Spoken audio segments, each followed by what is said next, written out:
नमस्कार, मैं हृदय कुमार पूर्वी चंपारण सब समूह का स्वागत करता हूं। शिक्षा विभाग ने एक फरमान जारी किया है जिसके तहत अनधिकृत प्रवेश पर रोक। जी, मैं अनधिकृत लिखा हूं, यही वर्ड सही है, अनधिकृत होता नहीं है। तो ये प्रवेश पर रोक लगाया गया है किनके लिए? जो माइक और कैमरा लेकर के विद्यालय में पहुंचते हैं, विद्यालय के शैक्षणिक वातावरण को दूषित करते हैं, विद्यालय की सरकारी कार्य में बाधा डालते हैं। वैसे यूट्यूबर, पत्रकार कुछ ऐसे हैं जो मुंह में पान, शिखर, गुटखा, खैनी, धूम्रपान का सेवन करते हुए विद्यालय पहुंचते हैं, जबकि विद्यालय परिसर धूम्रपान निषेध क्षेत्र है। और इस परिस्थिति में पहुंच करके विद्यालय के परिवेश को गंदा करते हैं और 12 जोड़ 12 भागा 12 की बात करते हैं और बड़ी बड़ी होर्डिंग लगाते हैं। तो आखिर उन्हें किस धारा में कितनी सजा हो सकती है? क्या विद्यालय में सरकारी कार्य में बाधा डालते हैं उस पर कितनी सजा हो सकती है? इन सारी बातों की जानकारी आज की इस वीडियो में प्राप्त करेंगे। चलिए सबसे पहले हम बात कर लेते हैं कि वे बड़ी बड़ी होर्डिंग लगाते हैं, बड़े बड़े बैनर, यानी उनके यूट्यूब पर बड़े बड़े थंबनेल लगे होते हैं जिस पर लिखा रहता है कि मैंने बीपीएससी की शिक्षिका से पूछा 12 जोड़ 12 भागा 12, बीपीएससी के शिक्षक से हो गया झगड़ा। इस तरह के थंबनेल लगाते हैं, वो लिखते हैं ऐसे थंबनेल लगा करके कि आखिर बीपीएससी शिक्षक को आया इतना गुस्सा, ताकि लोग इसे देखें, उनकी व्यू बढ़े। तो चलिए, शिक्षा विभाग इस पर नकेल कसते हुए एक पत्र जारी किया गया 4031 बीईपीसी से। और श्री सुबोध कुमार चौधरी हैं जो डायरेक्टर है, सो अपर सचिव शिक्षा विभाग बिहार सरकार के, और उन्होंने लिखा है सभी जिला शिक्षा पदाधिकारी को। विषय है कि राज्य के सरकारी विद्यालयों में अनाधिकृत प्रवेश वर्जित करने के संबंध में, यानी अनाधिकृत बिना अधिकार के कोई प्रवेश करता है, इसको वर्जित किया गया है। 15/10/2024 का लेटर है। हम ये भी देखेंगे आगे कि किस धारा में कितनी सजा मिल सकती है।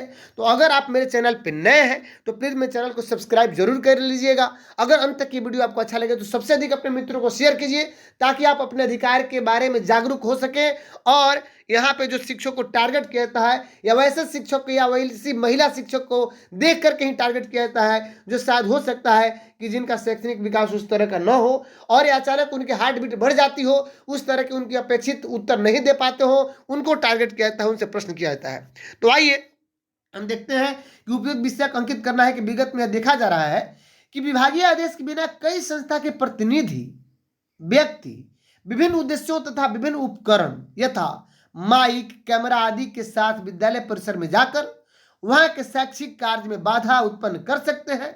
इससे छात्र छात्रा एवं शिक्षकों को सुरक्षा के साथ साथ अन्य कई प्रकार की समस्याओं का सामना करना पड़ता है। साथ ही इस तरह के हस्तक्षेप विद्यालय के नियमित पाठ्यचर्या गतिविधि को बाधित कर सकते हैं। यह व्यवधान विद्यार्थियों के सीखने और ध्यान केंद्रित करने की क्षमता को प्रभावित करता है, जिससे विद्यार्थियों का सर्वांगीण विकास बाधित हो सकता है। अतः उक्त के आलोक में निर्देशित किया जाता है कि विद्यालय की सुरक्षा को ध्यान में रखते हुए विद्यालयों में केवल प्रधानाध्यापक ही प्रेस ब्रीफिंग के लिए अधिकृत होंगे, अन्य कोई शिक्षक प्रेस को ब्रीफ नहीं करेंगे। चलिए, बहुत अच्छी बात है कि अगर कोई प्रेस विद्यालय पहुंचता है तो सबसे पहले वहां एचएम से उनको ऑर्डर लेना पड़ेगा और वही प्रेस ब्रीफ करेंगे। विद्यालय में कोई कमी है या कोई किसी तरह का व्यवधान है, कोई अनियमितता है, उसके लिए कोई अगर मीडिया पहुंचती है तो सबसे पहले उन्हें ये ऑर्डर लेना पड़ेगा हेडमास्टर से कि हम आपका इंटरव्यू करें या नहीं करें, या जो भी उनको प्रेस ब्रीफ करना होगा आपके एचएम करेंगे। ऐसा नहीं कि एचएम के अलावा भी अनेक ये शिक्षक अपना अपना वक्तव्य देंगे। और ये 15/10/2024 का लेटर है।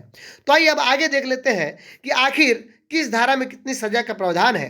कोई विद्यालय में चोरी करता है, पंजी को, सरकारी पंजी को फाड़ता है, उसको उठा ले जाता है, या सरकारी कार्य में बाधा पहुंचाता है, वाद विवाद करता है, इन सारी बातों की जानकारी हम प्राप्त कर रहे हैं। सबसे पहले 1 नंबर में कि सरकारी कार्य में रुकावट डालना यानी बाधा, ये 354 एक्ट लगता है। मेरे विद्यालय में भी कुछ ऐसी व्यवस्था हुई थी जिसमें 354 एक्ट लगाया गया था। तो इसमें 2 वर्ष का सश्रम कारावास की भी सजा है। सरकारी कर्मचारी से वाद विवाद, अगर कोई आपकी बात नहीं मानता है, ज़्यादा वाद विवाद करता है, तो आप एक FIR थाने में लॉन्च कराइए और धारा 504 के तहत 2 वर्ष का सश्रम उसको सजा का प्रावधान है। सरकारी कर्मचारी से अपशब्दों का प्रयोग करना, तो ये अगर इसको कहते हैं अवमानना, यानी आपकी प्रतिष्ठा पे कोई आंच आती है तो अवमानना का केस कर सकते हैं, ये भी केस होता है। धारा 504 के तहत उनके ऊपर जितने रुपए का अवमानना ठोकेंगे, ये आप सुनवाई चलेगी, उसके ऊपर निर्णय जो होगा सो आएगा, उसके हिसाब से कार्रवाई होती है। इसमें भी 2 वर्ष का सश्रम कारावास है। सरकारी कर्मचारी को धमकी देना, ये 506 है, ये एक्ट 506 के तहत आता है और इसमें 3 से 7 वर्ष का सश्रम कारावास है। सरकारी कर्मचारियों से मारपीट करना, ये 332 धारा के अंतर्गत 3 से 10 वर्ष का सश्रम कारावास है।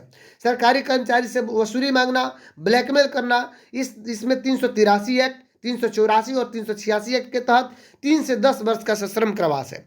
सरकारी कार्यालय में जबरदस्ती प्रवेश करना, यानी यही इस पर रोक लगाया गया है कि कोई भी माइक लेकर के और डायरेक्ट पहुंच नहीं जाएगा प्रवेश कार्यालय में या विद्यालय परिसर में। गेट बंद है, जब तक उन्हें हेडमास्टर साहब अप्रूव नहीं करेंगे, जब तक उनको आदेशित नहीं करेंगे, तब तक वे प्रवेश नहीं करेंगे। उनको हेडमास्टर साहब से एक अनुमति लेनी होगी।